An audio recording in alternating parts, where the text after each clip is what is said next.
وأشهد أن محمدا عبده ورسوله لا نبي بعده رب اشرح لي صدري ويسر لي أمري واحلل عقدة من لساني يفقهوا قولي. Ikhwafillah azani Allah wa iyyakum. Alhamdulillah, tidak lupa kita bersyukur kepada Allah Subhanahu wa taala dipertemukan kembali dalam membacakan kitab Bulughul Maram. Tidak lupa salawat dan salam semoga terlimpahkan kepada uswah kita Nabi Allah Muhammad sallallahu alaihi wasallam serta keluarga beliau, para sahabat, kemudian umatnya yang senantiasa istiqamah dalam menghidupkan sunnah-sunnah beliau sallallahu alaihi wasallam. Pada pertemuan kali ini masuk ke dalam hadis yang ke-6 di kitab Bulughul Maram. Kalau mungkin waktunya memungkinkan atau cukup, insyaallah kita lanjutkan hadis yang ke-7. Karena hadis yang ke-7 ini menjelaskan hadis yang ke-6. Taib. Hadis yang ke-6, wa an rajulin, dan dari seorang laki-laki sahiban Nabi sallallahu alaihi wasallam, yang pernah menemani Nabi sallallahu alaihi wasallam. Qala, beliau berkata, rajulun tadi, naha Rasulullah sallallahu alaihi wasallam, Rasulullah melarang antaghtasilal mar'atu, seorang perempuan mandi bifadlir rajuli, dengan air mandi sisa laki-laki, atau ar-rajulu bifadlil mar'ati, atau seorang laki-laki mandi dengan bekas atau sisa dari perempuan. Beliau mengatakan wal tarifa jami'an, maka hendaklah keduanya mengambil bersama-sama. Ya. Ikhwafillah, hadis ini sekilas menunjukkan kepada kita, jadi larangan kita mandi menggunakan bekas mandinya perempuan. Nah, ini mungkin akan repot kalau kita di kamar mandi yang memang dibuat bersama, ya. Tapi apa kata Nabi sallallahu alaihi wasallam, wal yaghtarifa jami'an, ya. Kalau memang terpaksa mandi, ya bareng-bareng nyiduh berdua. Nah, nanti ada keterangan, gitu. Jadi yang dimaksud laki-laki perempuan ini adalah suami istri. Ya, bagi yang tidak suami istri tidak boleh, ya, mandi bersama. Ya. Hadis diriwayatkan oleh Abu Dawud wan Nasa'i dan sanadnya sahih sebagaimana disebutkan oleh Al-Imam Ibnu Hajar Al-Asqalani. Ma yu'khadhu minal hadis, ya. Apa yang bisa kita ambil pelajaran dari hadis ini? Ada 5 perkara. Ya, perhatikan di sini. Yang pertama, nahyur rajuli, larangan bagi laki-laki an yaghtasila bi fadli tahuril mar'ah, mandi dengan sisa air perempuan. Ya, berdasarkan hadis ini tidak boleh seorang laki-laki mandi dengan sisa air perempuan. Faedah yang kedua, nahyul mar'ah, larangan bagi perempuan antaghtasila, mandi bi fadli tahurir rajul, dengan menggunakan air sisa laki-laki. Ya, jadi keduanya tidak boleh, ya, laki-laki menggunakan sisa perempuan ataupun sebaliknya berdasarkan hadis ini. Faedah yang ketiga, al-masyru', yang disyariatkan, yaitu huwa an yaghtasila wa yaghtarifa ma'an, hendaklah keduanya mandi bareng, ya, wa yaghtarifa ma'an, dan mengambil airnya bersama-sama. Ya, kalau kita pernah melihatnya ahwan mandinya Nabi dengan Aisyah radhiyallahu anha itu gantian. Ya, berarti ada sesuatu yang secara zahir bertentangan dengan hadis ini. Ya, maka sikap seorang muslim ketika menemukan hadis yang bertentangan jangan keburu dibenturkan terlebih dahulu. Ya, bisa jadi kita belum sampai kepada pemahaman di sana. Ya, maka para ulama ketika menemukan hadis yang bertentangan, ya, mereka mencoba menggabungkan dua hadis yang bertentangan. Ini namanya thariqatul jam', cara menggabungkan dua hadis atau dua dalil. Wa qad jaa fi sahih al-Bukhari, dan telah datang dalam sahih Bukhari, ani Ibnu Umar, hadis riwayat sahabat Ibnu Umar, annar rijala wan nisaa, bahwasanya laki-laki dan perempuan kanu, dahulu mereka, yatawaddauna fi zamani Rasulillah sallallahu alaihi wasallam jami'ah, dahulu mereka berwudu ya bareng-bareng ketika di zamannya Nabi Shallallahu Alaihi Wasallam. Ya, kenapa? Ya karena hadis di atasnya tidak boleh menggunakan bekas laki-laki atau sebaliknya. Hadis ini sahih riwayat Imam Bukhari. Wa fi riwayat Hisham ibn Ammar. Dari riwayat Hisham bin Ammar dari Malik, beliau mengatakan min ina'in wahid, dari satu wadah. Ya. Faedah yang keempat, nah ini yang penting ya. Hadzal itlaq, kemutlakan ini artinya laki-laki tidak boleh pakai sisanya perempuan, atau perempuan tidak boleh pakai ya, air sisanya laki-laki. Ini mutlak. Ya. Tapi apa muqayyadun? Ya, dibatasi bi annahu laisal murad bihir rijal al ajanib. Yang dimaksud di sini adalah bukan laki-laki yang ajanib. Apa laki-laki ajanib? Ya, laki-laki asing ya. Maksudnya laki-laki non mahram. Ya. Wa innamal murad az-zaujat. Yang dimaksud di sini adalah pasangan suami istri. Ya, jangankan wudu bareng ya, mandi bareng aja boleh ya. Cuman secara syar'i perlu kita ketahui ya, hendaklah bersama-sama dalam mengambil air berdasarkan hadis ini. Au man yahil lahu an yara minha mawadhi al-wudu, atau bukan suami istri tapi orang yang halal ya, atau boleh melihat bagian-bagian wudu dari lawan jenis ya. Berarti masuk apa? Mahram ya. Jadi mahram ya. Laki-laki perempuan tidak ada hubungan mahram ya, mandi bareng, masya Allah ya. Mungkin enggak? Mungkin di kolam renang ya. Makanya ada larangan ya, sebuah hadis yang keras ya, sampai laknat Allah turun bagi ya orang yang mandi di tempat umum atau wanita yang mandi di tempat umum ya. Pembahasannya insyaallah tidak waktu ini. Kemudian yang kelima, majaa fi haditsil bab. Apa yang datang dalam hadis ini yang kita bahas ini, fahuwa yubayyinu hukmal ghusl. Di sini menerangkan hukum mandi.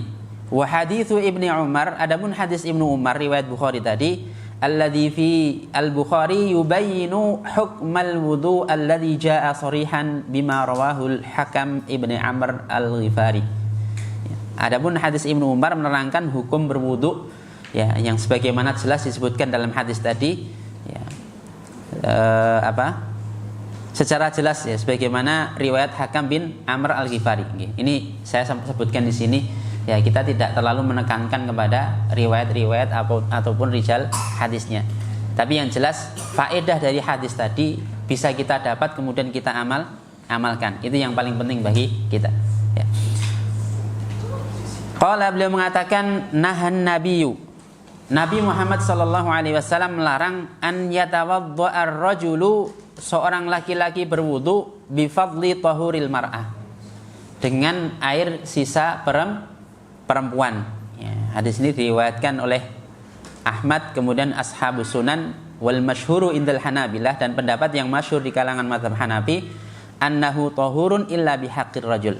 Ya, bahwasanya tahur, suci, boleh menggunakan bekas laki-laki tapi bukan bekas perempuan. Ya, mungkin kita bertanya kok dibedakan. Nah, ini ada pembahasan tersendiri dalam mazhab Hanafi. Tapi faedah yang bisa kita ambil ya, wafillah hazanillahu wa iyyakum ya, dari hadis ini ya, larangan kita berwudu atau mandi menggunakan sisa air lawan jenis ya. Yang menarik di sini adalah komentar dari Syekh Shalih Al-Utsaimin, Syekh Ibnu Utsaimin. Beliau mengatakan was-shahih, yang benar adalah annan nahya fil hadis, larangan dalam hadis ini laisa ala sabilit tahrim ya, bukan sampai kepada pengharaman ya. Jadi kalau kita berwudu dengan kelebihan perempuan atau istri kita atau adik kita ya, itu tidak sampai kepada keharaman ya. Selama itu suci maka wudunya sah ya.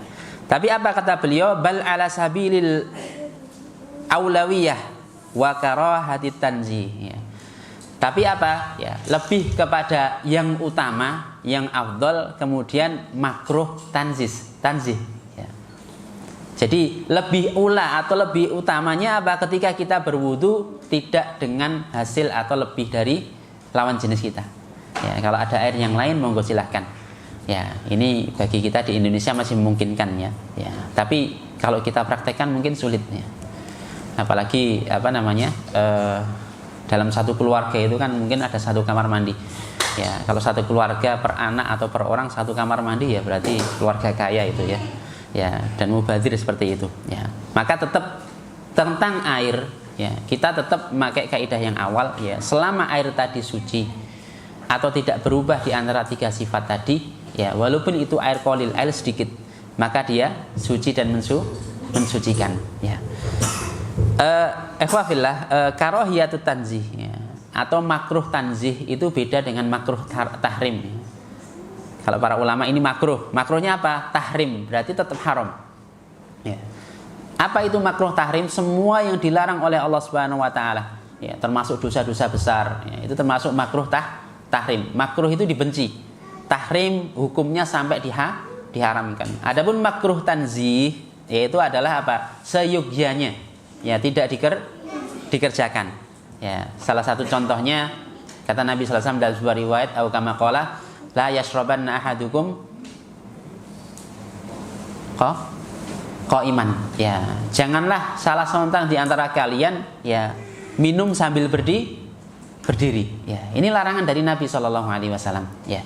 Kalau semisal cuma hadis ini saja, maka minum sambil berdiri hukumnya haram. Ya, makruhnya sampai haram. Ya. Ternyata ada riwayat yang lain yang sahih bahwasanya menunjukkan Nabi pernah minum sambil berdiri. Nah, berarti dari haram turun menjadi makruh litanzih. Berarti orang kalau minum sambil berdiri dia tidak dosa. Ya, tapi yang lebih utama hendaklah duduk. Ya, paham nggih? Ya, semoga bisa dipahami. Ya. Tapi hadis yang selanjutnya, hadis yang ke-7. Wa an Ibnu Abbas radhiyallahu anhuma, dari sahabat Ibnu Abbas, ya, semoga Allah meridhai beliau, ya, anhuma keduanya, Ibnu Abbas dan Abbas pamannya Nabi sallallahu alaihi wasallam, ya, keduanya masuk Islam dan menjadi sahabat Rasulullah sallallahu alaihi wasallam. Ibnu Abbas atau yang kita kenal dengan Abdullah bin Abbas, beliau punya nama Abdullah bin Abbas bin Abdul Muttalib al-Hashimi, ya, seorang sahabat yang mulia, ya, muhaddits, ya, beliau ahli hadis, ya, dan termasuk sahabat yang banyak meriwayatkan hadis Nabi sallallahu alaihi wasallam. Wa faqihun, dan beliau juga seorang yang faqih, ya. Ini umumnya para sahabat, ya, faqih, ya, faham terhadap agama. Wa hafidz, dan seorang yang hafid, ya, hafal Quran, kemudian juga hafal banyak hadis Nabi sallallahu alaihi wasallam. Wa mufassir, beliau juga seorang mufassir. Ya. Zaman Nabi sallallahu alaihi wasallam, beliau bermulazamah kepada Nabi. Ya, perhatikan di sini ada sahabat-sahabat dan hampir para sahabat itu mereka bermulazamah. Ya, mulazamah itu kalau orang Jawa ngenger gitu. Atau tumut derek kiai lah bahasa kita ya, orang Jawa Tengah itu. Jadi ikut kepada Rasulullah SAW, belajar melayani beliau, ini namanya mulazamah. Dan luar biasa hasil daripada mulazamah ini. Ya. Ibnu Abbas radhiyallahu taala anhu ketika Rasulullah meninggal umur berapa? Masih ingat? 10 apa 11? Ya 10-11 enggak terlalu jauh jaraknya. Ya sekitar 11 tahun ya. Dalam keterangan lain kurang lebih sekitar 13 tahun. Bayangkan setelah 13 tahun ya beliau berfatwa. Bahkan beliau membuka pelajaran dan membagi perharinya satu pelajaran. Umur 13 tahun. Zaman kita umur 13 tahun jadi apa? Jadi apa? Penyanyi. Jadi Masya Allah ya, jauh sekali ya. Kalau kita ingin Islam ini bangkit sebenarnya, kita bangkitkan generasi seperti Abdullah bin Mas'ud yang usia-usia kecil sudah luar biasa. Ya, istilahnya apa? Luar biasa pemahaman dalam agama. Dan yang perlu kita perhatikan, ikhwafillah sekalian, inilah hasil didikan Nabi sallallahu alaihi wasallam. Ya, pendidikan Nabi itu sederhana, ya, tidak ribet, ya, tapi hasilnya luar biasa. Bahkan beliau belajar atau mulazamah kepada Nabi itu kurang lebih 2 tahun lebih sedikit. Ya, 2 tahun lebih sedikit keluar jadi mufti. Ya, subhanallah ya. Ada enggak kira-kira program dai 2 tahun lebih setelah itu jadi mufti? Ya enggak ada. Ya mungkin kita bisa mengatakan oh itu yang mendidik Nabi. Bukan itu ya. Esensinya atau intinya bukan itu. Ya, intinya adalah ruh pendidikan dari Nabi SAW. Dan insya Allah beberapa hal nanti akan kita sebutkan. Ya, salah satunya apa? Doa seorang guru kepada muridnya.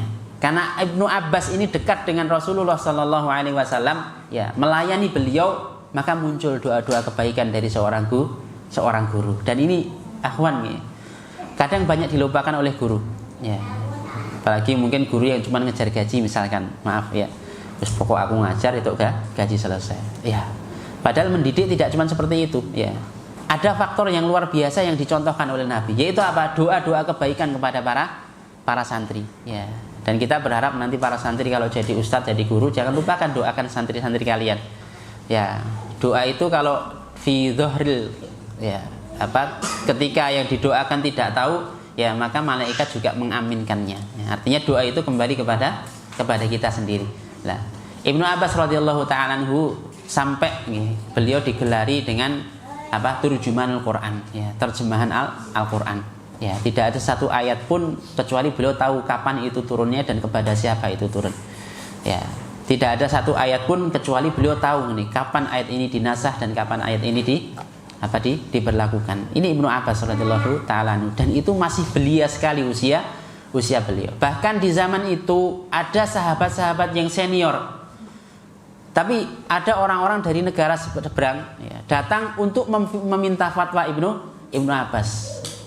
Ini dikatakan oleh Syekh bin Baz rahimahullah, ya, ketika seorang yang usianya masih muda tapi memang dia punya kapasitas, ya, kemampuan, ya, maka dia boleh, ya, mengajarkan ilmu tersebut, ya, tanpa menghormati orang yang lebih senior, ya. Contohnya Ibnu Abbas. Ini sebagaimana kata Syekh bin Baz rahimahullah taala.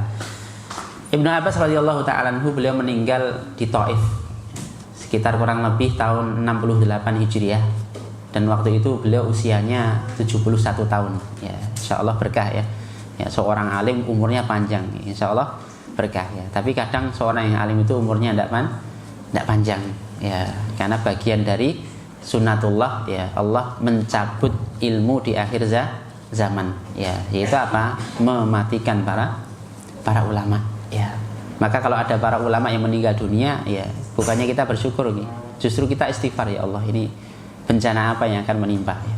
Karena dalam hadis kata Nabi SAW, ya, maka akan muncul orang-orang jahil yang akan dijadikan sebagai rujukan.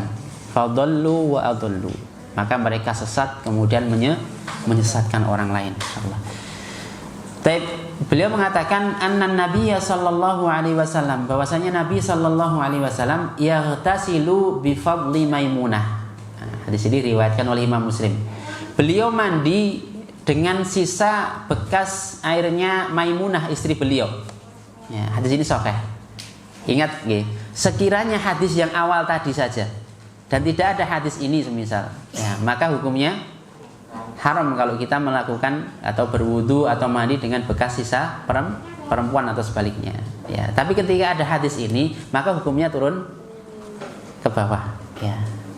Bisa dipahami, ya. Nah, memahami seperti ini, ya. Makanya sekarang Allah mudahkan, ya, hadis-hadis sudah dikumpulkan, ya. Maka kita tinggal belajar alatnya saja, ya, bagaimana mengistimbat atau menyarikan satu hukum dari satu dalil. Tentu saja ini butuh waktu yang panjang. Wali ashabi sunan, dan hadis-hadis yang diriwayatkan oleh para imam-imam penulis kitab sunan, ightasala ba'du azwajin Nabi sallallahu alaihi wasallam. Sebagian istri-istri Nabi mandi fi jafnatin, pada wadah. Jafnah itu semacam wadah. Faja'a, maka datang Nabi sallallahu alaihi wasallam liyaghtasila minha, untuk mandi pada wadah tersebut. Jadi wadah tadi, ya, sudah digunakan beberapa istri Nabi. Berarti sisa, kan? Ya, sisa. Kemudian datang Rasulullah sallallahu alaihi wasallam, ya, kemudian beliau mandi di sana. Ya, maka salah satu istrinya mengatakan, faqalat inni kuntu junuban, ya Rasulullah, tadi saya pakai itu, sedangkan saya dalam kondisi junub. Ya, pada hadis sebelumnya orang yang junub tidak boleh mandi di air menggenang, ya, kencing di situ, nyemplung di situ. Nah, ini masalahnya tidak nyemplung, ya, di wadah, ya. Jadi cuman ngambil air saja, ya. Apa kata Nabi sallallahu alaihi wasallam? Faqala innal ma'a la yajnub. Sungguhnya air itu tidak junub. Ya, ini mengisyaratkan kalau air tadi tidak berubah salah satu di antara tiga sifat, walaupun itu sisa. ya entah laki-laki atau perempuan, maka dia tetap suci dan boleh digunakan untuk bersuci. Ya. Faedah yang bisa kita ambil dari hadis ini, yang pertama, jawazu ikhtisalir rajul bi fadli tahuril mar'ah. Bolehnya seorang laki-laki mandi dengan sisa air perempuan. Ya. Ini lebih utama yang pertama, yang ini atau yang tadi? Ya, kata Syekh Utsaimin, ya, bab aulawiyah. Ya. Berarti yang utama kalau kita bisa menghindari, maka kita hindari. Tapi kalau tidak ada, maka boleh jawaz. Ya, boleh kita mandi sisa dari air suci perempuan.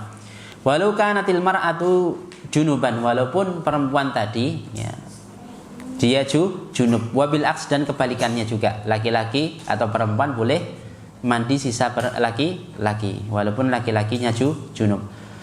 Fayajuzu lil mar'ati an taghtasila bi fadli tahurir rajuli min babin aula. Ya. Maka perempuan mandi dengan bekas sisa laki-laki, maka itu diperbolehkan dan ini lebih boleh lagi. Ya, tadi kita sebutkan di awal ya, dalam mazhab Ahmad bin Hanbal salah satu pendapat yang masyhur, kalau laki-laki mandi sisa perempuan ini yang tidak boleh. Tapi kalau perempuan mandi sisa laki-laki, lah ini yang diperbolehkan.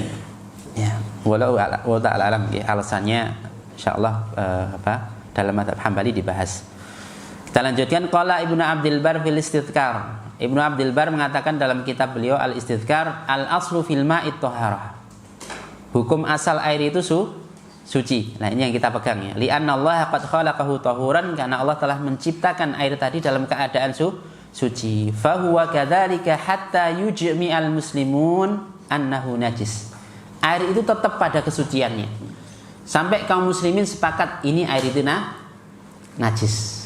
Ya, kemarin kita sebutkan ya, yang termasuk kesepakatan kaum muslimin yaitu apa? Ketika berubah salah satu di antara tiga sifat. Walaupun hadisnya dhaif, tapi karena itu kesepakatan kaum muslimin maka dipakai. Wal mu'minu la najasata fihi. Sedangkan seorang mukmin itu tidak ada najis padanya. Ya. Zatnya seorang muslim itu, seorang mukmin itu suci. Fan najasatu a'radun dakhilah. Adapun najis itulah sesuatu yang menempel atau sesuatu yang masuk. Ya, jadi dia jenis benda lain kemudian mengenai seseorang. Ya, itu namanya najasa atau najis. Wal mar'atu fi dzalika karrajuli idza salima mimma ya'ridu minan najasat. Ini kesimpulannya, dan seorang perempuan hal ini sama dengan laki-laki. Apabila terbebas dari najis, ya maka air tadi boleh digunakan. Ya. Paham ya?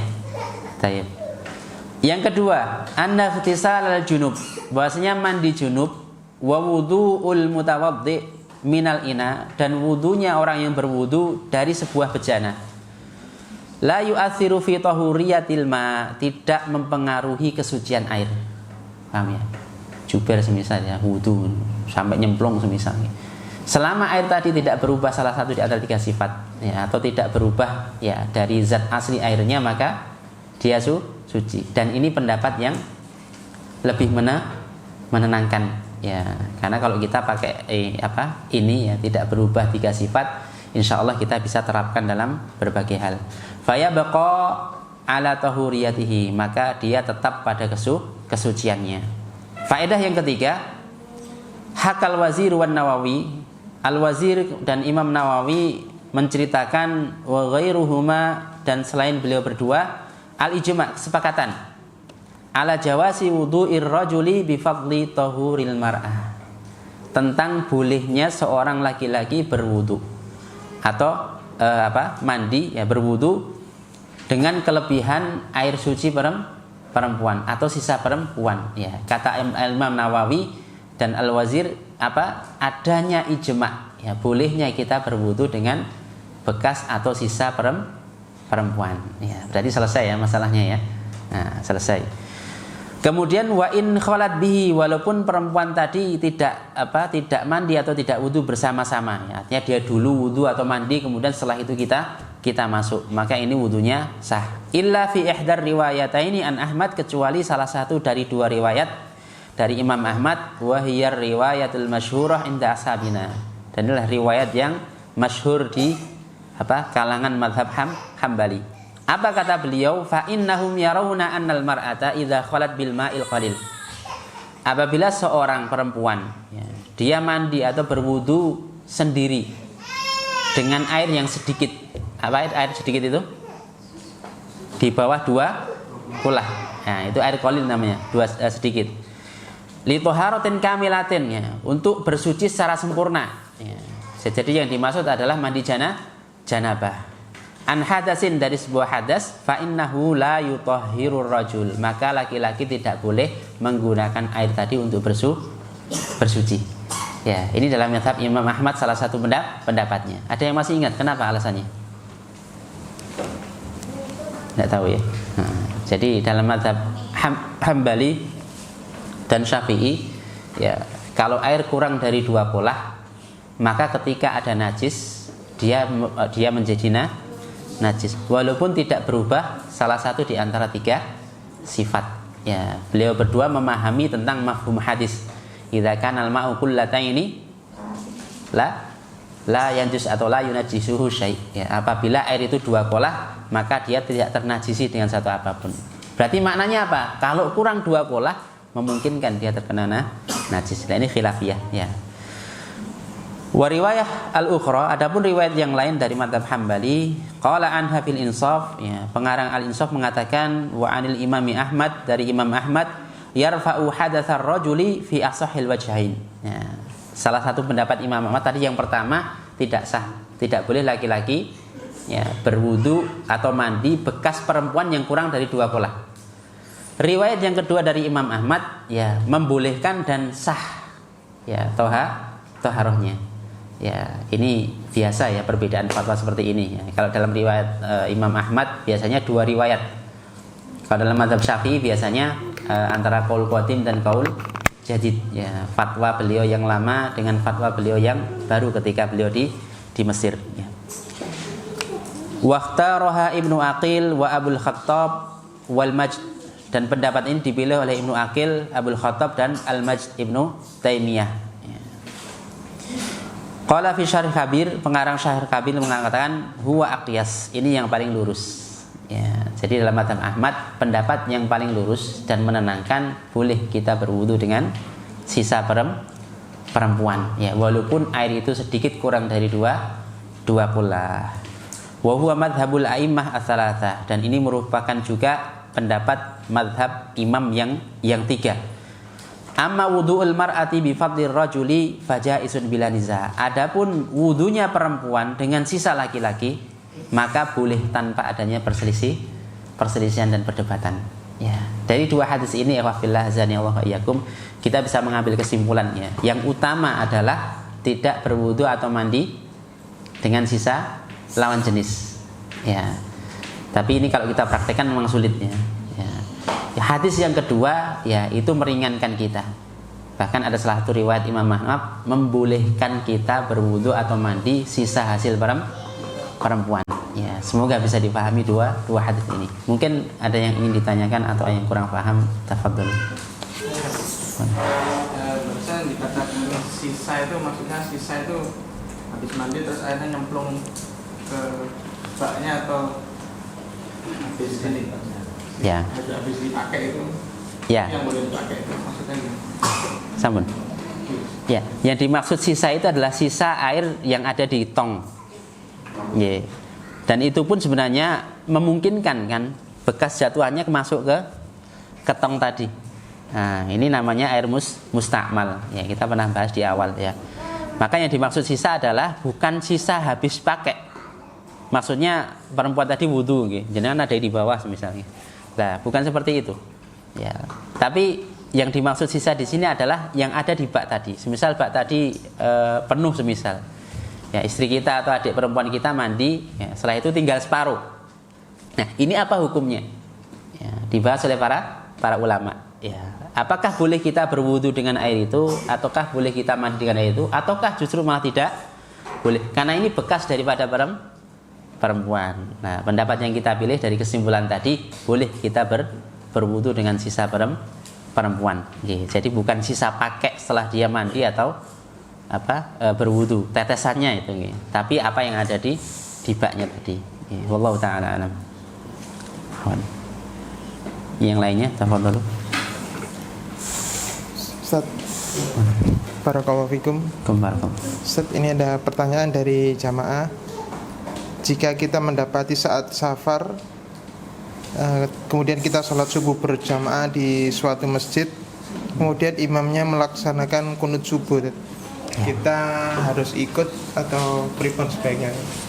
Ya. Barakallahu fikum. Barakallah. Ya. Jadi kalau kita melakukan safar, kemudian mampir ke masjid, ya, dan waktu itu subuh, ya, imamnya menggunakan kunut. Fillah. Terkait kunut subuh itu khilafiyah atau perdebatan panjang di kalangan para ulama. Yang inti daripada perdebatan tadi adalah satu hadis sebenarnya. Ya, Rasulullah berkunut ya sampai beliau hatta faraqat dunya, sampai beliau meninggal dunia.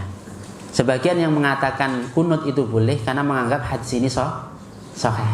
Ya, maka boleh. Ya, karena dia berijtihad meneliti ternyata hadis ini sahih, maka berarti mengatakan kunut subuh itu sahih dan sunnah. Ya. Sebagian lagi yang mengatakan itu bid'ah. Ya. Karena menganggap hadis ini tidak sahih. Ya. Wallahu taala alam, dalam mazhab Syafi'i pun hal itu dibahas secara panjang lebar.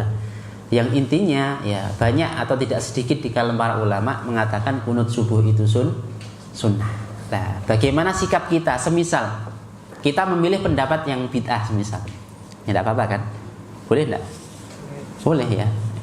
Memilih pendapat itu harus yang kuat karena tanggung jawab kita kepada Allah loh ya. Tapi yang jadi masalah ya kita bisa jaga mulut atau tidak, kan itu intinya kan. Ya, tidak masalah antum katakan itu bid'ah, ya, itu sesat dan sebagainya, tidak masalah ya. Kalau ilmunya sudah sampai kepada antum, ya. Tapi yang jadi masalah diumumkan lah, ini yang jadi masalah. Ya. Mungkin kapan-kapan kita bahas dalilnya ini. Nah, semisal kita memilih yang bid'ah, ya. Terus bagaimana? Ya, kita menyikapinya. Ya. Satu, Fillah, orang yang safar itu dapat keringanan. Perhatikan di sini. Ya, dia boleh tidak sholat berjamaah. Ya. Terus kemudian bahkan boleh tidak sholat Jumat, berarti diganti dengan duhur. Ya, maka seorang yang menganggap itu bid'ah dan dia tidak mau tercermati dengan bid'ah, ya monggo sholat sendiri tidak masalah.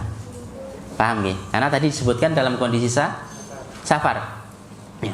Tapi sekiranya ya dia pengen ikut berjamaah bareng, ya bagaimana sikapnya? Ya. Ada sebuah keterangan dari Imam Ahmad. Ya. Kurang lebihnya beliau ditanya bagaimana kalau kita mendapati seorang yang kunut subuh, ya. Maka kalau tidak salah beliau mengatakan aminkan, ya. Itu bagian dari apa?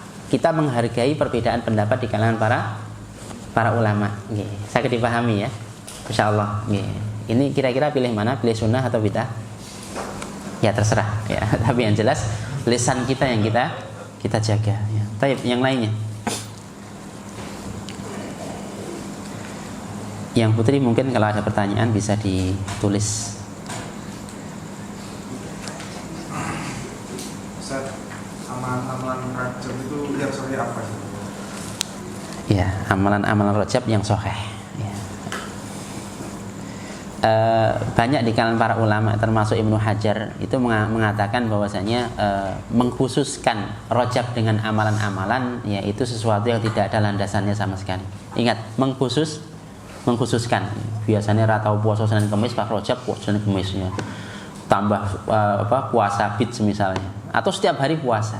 Lah ini mengkhususkan bulan Rajab. Nah, yang jadi masalah mengkhususkan bulan Rajab padahal termasuk apa? Syahrul Hurum kan, bulan-bulan haram kan, Rajab kan? Ya. Kalau bulan Rajab dikhususkan, misal kita mengkhususkan, maka hendaklah mendatangkan dalil. Ya. Karena mengkhususkan itu sesuatu yang harus kita pertanggungjawabkan. Siapa yang mengkhususkan bulan tertentu, ya maka hendaklah dia mendatangkan dalil. Adapun amalan yang memang banyak dilakukan, perhatikan para sahabat, ya ketika Rajab itu salah satunya umroh. Dan ini Bunda Aisyah melakukannya ketika bulan Rajab. Kemudian Ibnu Umar dan beberapa sahabat lainnya melakukan ketika bulan Rajab. Ya, maka kalau pengen ya apa ya kira-kira enaknya bulan Rajab, ya monggo umroh. Terus bagaimana mengkhususkan? Ingat, mengkhususkan harus dengan dalil. Tapi boleh tidak kita puasa Senin Kemis, puasa Daud? Monggo silahkan. Ya. Dan harapannya tidak hanya cuma di bulan Rajab saja, di bulan-bulan yang lainnya juga. Ya. Jadi ingat, mengkhususkan ini butuh dalil. Tapi kalau antum mau puasa di bulan Rajab dengan puasa-puasa yang syar'i, ya, Senin Kemis, puasa Daud, apalagi Ayyamul Bid, ya, itu boleh, silahkan. Ya, seperti itu. Dan juga ada perkataan dari Ibnu Taimiyah rahimahullah, ya, hadis-hadis tentang keutamaan Rajab, ya, atau mengkhususkannya dengan amalan-amalan, itu mayoritasnya adalah hadis yang dhaif, hadis yang tidak bisa dijadikan sebagai landasan, ya. Wallahu taala alam. Baik, yang lainnya.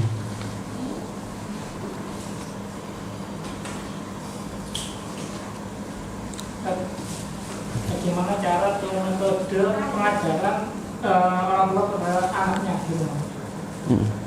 Ngajari apa? Ilmu agama. Nah, jadi jelas nggih, ya. Kalau ngajari komputer saya tidak tahu. Ya, ikhwafillah, mendidik anak dengan agama niku kewajiban orang tua loh. Ya. Jadi orang tua nanti akan ditanya. Kata Nabi, kullukum ra'in wa kullukum mas'ulun an ra'iyatihi. Setiap kalian itu pemimpin. Ya. Dan setiap pemimpin akan ditanyai orang-orang yang dipimpin, ya. Bentuk kepemimpinan paling kecil ya ketika di keluarga. Ya. Sebagai ayah itu sebagai kepala keluarga dan dia akan dimintai tanggung jawab. Ya.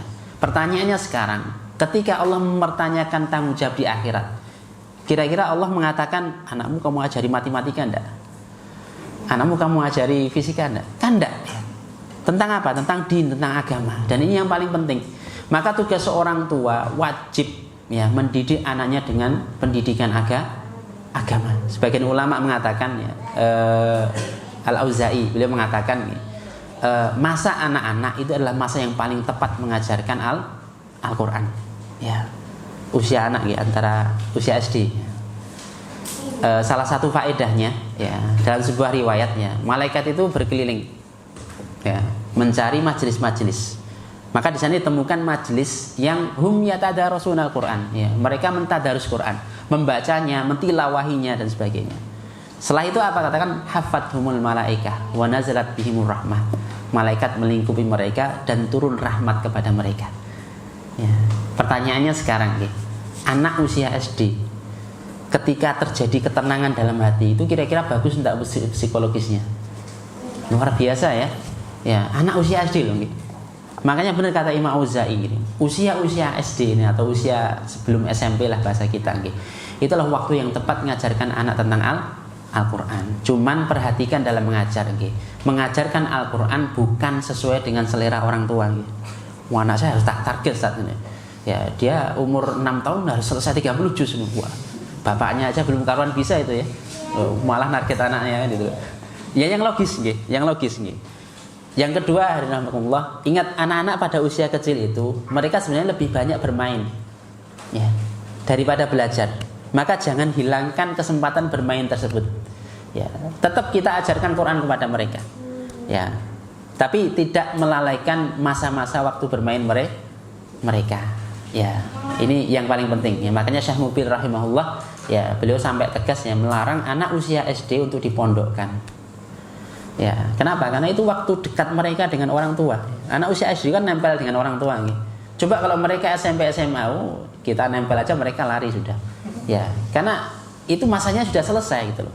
Maka waktu dekat dengan anak ini jangan disia-siakan oleh seorang bapak. Tadi tanya bagaimana cara yang baik? Ya waktu itu. Oke, waktu anak-anak dekat dengan kita. Ya, sesekali kita kasih hadiah, sesekali kita ajak jalan-jalan, ya. Dia senang gitu. Lah, kalau anak itu senang, maka dia akan nyaman untuk belajar Quran. Ingat, tapi bukan selera kita. Ya. Oh, dia mampunya sehari 1 ayat tidak apa-apa. 3 hari 2 ayat tidak masalah. Ya. Karena tidak ada target kan untuk anak-anak kan. Ya, kecuali orang tua sendiri yang mentarget. Ingat hadis Nabi tadi, nggih. Ya. Anak di usia kecil mencapai ketenangan jiwa. Itu akan berpengaruh kepada, ya, kecerdasannya, berpengaruh kepada psikologisnya. Makanya para ulama dahulu mendidik anak-anaknya itu awal kali dengan Al-Quran. Imam Syafi'i sebelum balik sudah hatam Quran. Istilahnya hafal selesai 30 juz. Ya, umur 11 tahun beliau berfatwa. Bayangkan ya, umur 11 tahun beliau berfatwa. Artinya otak ini sudah cerdas loh. Ya, otak itu sudah luar biasa sudah. Kenapa? Ya karena di usia dini tadi psikologis mereka tenang. Ya, maka jangan sampai dirusak nggih dengan target-target dari orang tua yang memang bagus ya. Saya ingin dipakaikan mahkota nanti di akhir. Iya, bagus itu ya.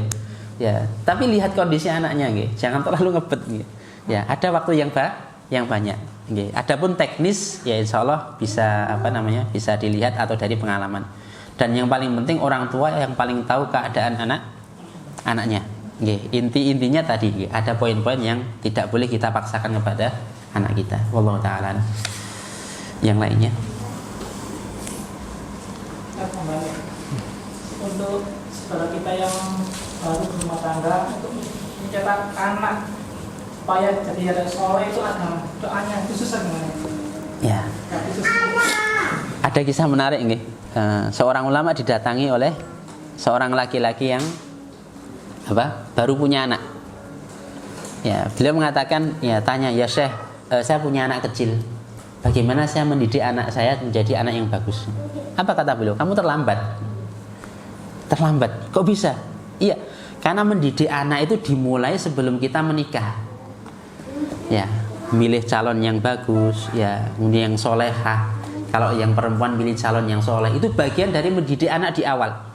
Ya, karena logikanya seorang yang soleh dia akan menurunkan keturunan yang soleh, gitu loh. Tapi tidak apa-apa yang sudah kawaan tidak masalah nih. Warnanya gede-gede. Ya opo tat aku baru ngaji gitu. Tidak apa-apa itu loh. Ya, berarti apa? Satu, berusaha lillahi ta'ala. Senantiasa minta tolong kepada Allah Subhanahu wa taala agar dimudahkan. Kemudian yang kedua, tidak menutup diri untuk terus belajar. Karena metode mendidik itu banyak sekali. Ya, tapi kalau kita ingin lihat esensi pendidikan Nabi, ya tadi, mengajarkan adab, itu esensi pendidikan Nabi. Ya, menegur ketika mereka salah. Ya, ini esensi dari pendidikan Nabi. Memberikan contoh. Jadi bapaknya kalau pengen anaknya hafal Quran ya kasih contoh, ya tok ikut setoran lah gitu ya, supaya anaknya bapakku yo ya ikut setoran itu loh. Walaupun tidak nyambung ya. Baik, yang lainnya.